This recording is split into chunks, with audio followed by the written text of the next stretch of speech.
Araw-araw di ako nagsawang magsulat. Inalam ko ng mabuti kung ano ba ang ugat.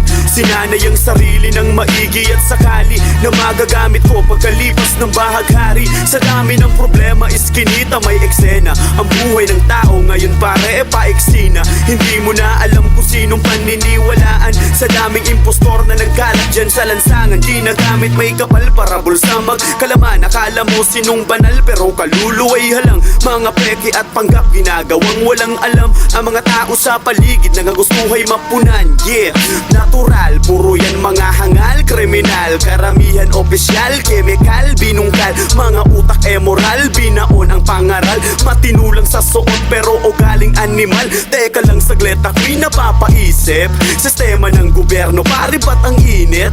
Wala silang pake, mahirap laging itsapuera. Hindi papanig ang batas kapag wala kang pera. Sapagkat nabibili lamang kanilang mga dignidad. Ginagamit ang tungkulin at abilidad. Maling pamamalakad lagi ang pinapairal. Dito sa Pinas bakit sobrang mahal mag-aral? Mahal na nga bilihin, dami pang dagdag gastusin. Laging tanong meron pa bang bigas na isasaing? Sa sobrang hirap ng buhay para kang nasa hukay. Ako'y nagtitipid kaya nagtitiis sa ukay. Laging nakahandusay, bangkay na tumilapon. Ang makikita mo't maririnig buong maghapon. Ako'y nababagot, anong mabisa na sagot?